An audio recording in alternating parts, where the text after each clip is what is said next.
Okie dokie. Let's get to some headlines from across the state, and I want to set the table here and tell you that it's a roller coaster. This is going to be a wild ride. Okay, it's going to be up and down for a lot of different reasons in the headline department. And so we just need to all prepare ourselves and know that we're going to handle this with as much tact as we possibly can. So just know that, okay? Because I've been dreading this all weekend. Yeah. I really have. No, especially once Sam Houston won. Because if I hate to say it, but like if Sam Houston had lost, and obviously there are different levels of bummer, to be very clear. Right. But like then it could be like, hey, here's a bunch of things that stink. Yep. You know what I mean? It's really hard have to go flip a switch like that. We're gonna have to flip a switch, and so I want to just preface it and say I have not been excited about talking about this. No. But we have to. This came down on Thursday. Just absolutely terrible news coming out of Austin. And that was that Texas linebacker Jake Ellinger had been found dead at his apartment. From what we understand, it was his apartment. He was 20. Jake Ellinger, of course, is he's a walk-on there at Texas under Coach Tom Herman.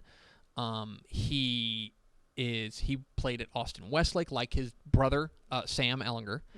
Mm-hmm. And he was found at around noonish the police got called around noonish on Thursday. Mm-hmm. And word soon began to trickle out that Jake Ellinger was found dead. They did not specify a cause of death. No. But they said that it was not considered suspicious. I will not and refuse to go into what I think that means. No. So that is not. We will just leave that there. Obviously, terrible, terrible news. Mm-hmm. And the Ellinger family has been hit really hard. I believe Sam Ellinger's father. He had passed away. Passed away recently as well. It was a handful of years back, but still. Just really, really terrible news. Out of Austin, and for the Texas football program, there's going to be a memorial service, I believe, tomorrow, for Jake Ellinger, who was 20. Well, on the other, I would just say that when the police say that they found him and they did not say the cause of death and they did not say that it was suspicious, don't plan on ever hearing the cause of death. No. Just put it out of your mind. Unfortunately. Very, very just terrible, terrible news to come out of there. And of course, he was a star there at Westlake. He walked on there at the University of Texas. He hadn't played the past couple of years, but he was, from everything that we hear and from the outpouring of love from teammates and coaches that you saw, it was obvious that he had a huge impact on that program as well. Just awful news. So sad, too, with Sam just getting drafted in what should have been such a happy point in life for that entire family, turning into just a tragic time. Our hearts go out for them. Absolutely. Just awful news. Jake Ellinger is dead at the age of 20. That coming down on Thursday. Okay. Here's where we have to flip the switch. Hard cut. Okay? Putting up like a huge wall between what we just talked about and what we're going to talk about now, because they are different. Very. Okay? Trying to handle this with as much tact as possible. Let's talk about something that doesn't matter, but obviously is very interesting, and that is that there was a football game this weekend. There's a football game on Saturday. Mm-hmm. I didn't watch it live. I had to go back and watch it on DVR. Yeah, we were doing 7-on-7 stuff from our side. I was in the car all day on Saturday. Oh, yeah. But we got a national title game to get ready for. We sure do. Yeehaw! The Sam Houston State Bearcats are headed for the FCS National Championship game after their 38-35 win over James Madison. Mm-hmm. And, look, hey, 38-35, good win. Sure, it was, that sounds like they had You're headed to the national championship game. Sounds like they had to hang on late, so, hey, nothing else to say about this. There was a massive, massive comeback in this game. James Madison went into halftime. James Madison scored a touchdown with 10 seconds left in the first half to go up 24-3. Okay? 24-3. And it's looking like church at that point. I'll go even further, okay? Mm-hmm. 3 minutes left in the third quarter. Okay? So there are 18 minutes left in this game. 18 minutes left in this game.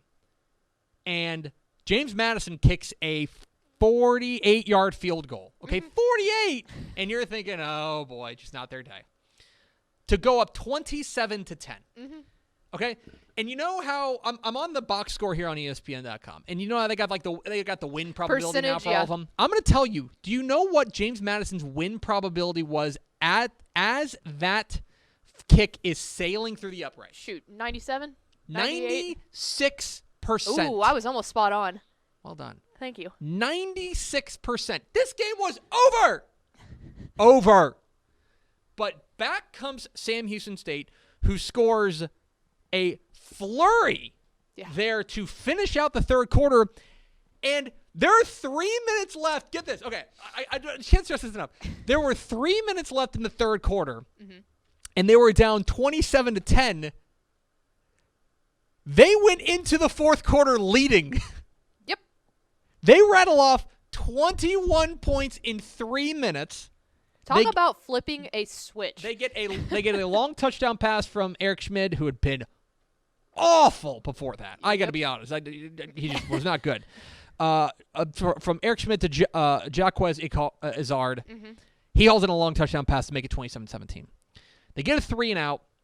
And they get a Jaquez Izard returns the ensuing punt 80 yards for a touchdown. The sideline was and you're thinking, here we stinking go. Hold on to your butts. Things are about to get going. Okay.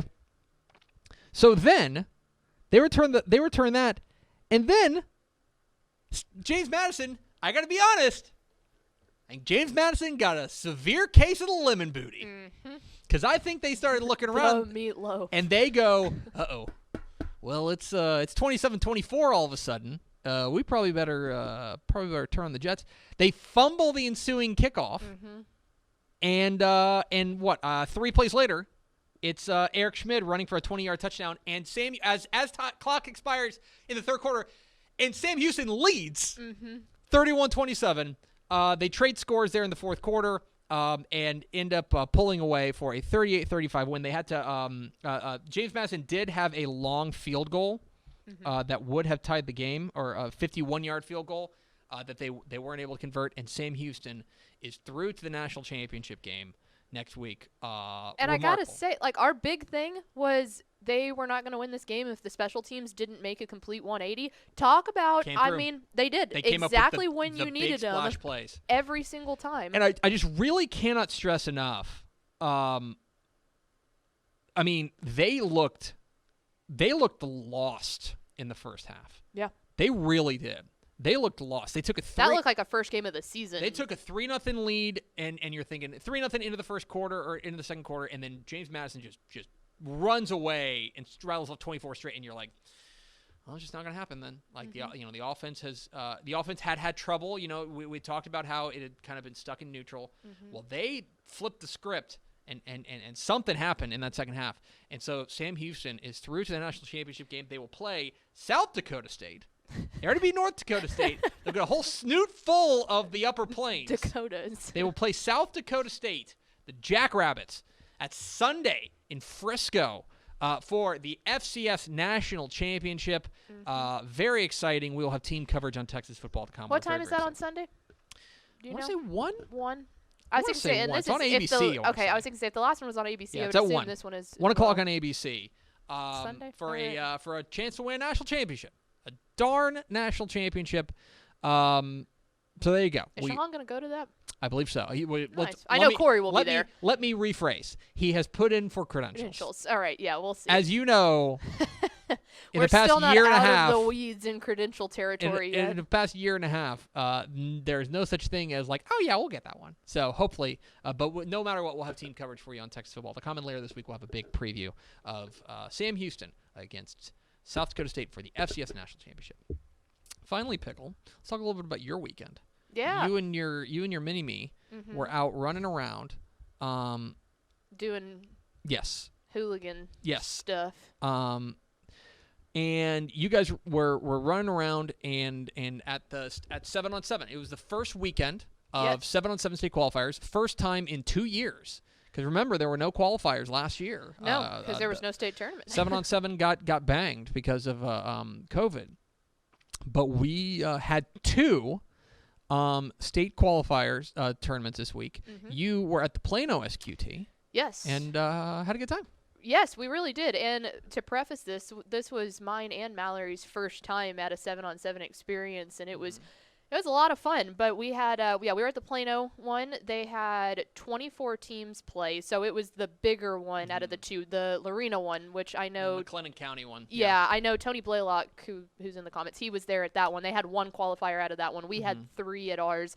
So the final games, Hebron beat Little Elm 33-27. Wakeland advanced with a 34-25 win over Reedy, and then Colleyville Heritage advanced with a dominant 21-7 win over Plano East. So really good time out there. Cool to get our kind of our feet wet in the 7-on-7 realms. But I'll tell you what, man, I had talked to Step about it, and obviously they have now switched from having the half times to only having the 30-minute games.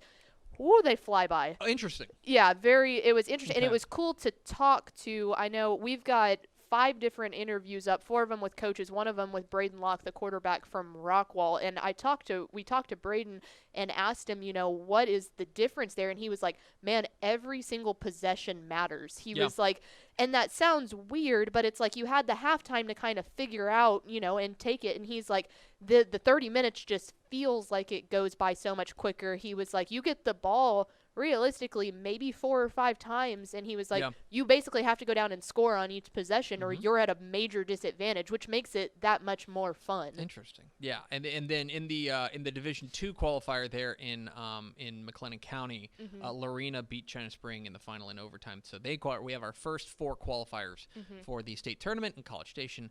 We'll have you covered. TexasFootball.com, by the way, has the official website of State 7-on-7. So if you want to go and see all the qualifiers, you want to see when, where, information on the state on 7-on-7, who's going to be in the. So this past week was, as Step put it to me, the appetizer. It's the chips and salsa to the 7-on-7. I like it. This is the Pancho's Mexican buffet. Ooh, the white flag. Keep raising it. You got to raise the flag.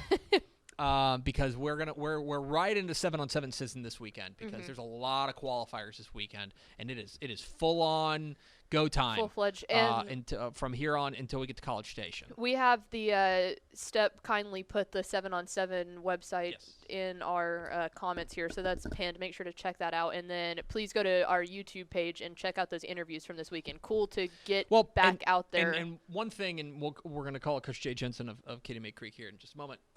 But one thing that I think you probably discovered, that's a really good time to talk with coaches. Ooh, because they are thinking about football, but they can't coach, right? And so they're not busy, but they want to talk about football. And so that's a place I always love going out to state qualifying tournaments, and then especially out there at state, because you get to pick the brains of these coaches, and really, they're engaged in a football way, and so you get some great insights and stuff, and good conversations. And let me tell you too, when it's been obviously I've never been to some, but when it's been a full year, and this was the most, Mallory and I talked about that afterwards, this was the most normal it's like our world of football has felt in a long time, because it's like it just went off. Like it was kind of almost like you didn't have to sit there and think about COVID all that much. So those coaches were so excited to be out there and to talk to us. It was any interview we asked for, they're like, yeah, sure, we'll talk about football. It's like a little kid in a candy shop. It's very, very cool. And so you can check out those videos up on our YouTube page, on TexasFootball.com. We'll probably play a couple throughout the week as well. So there are some headlines from across the state.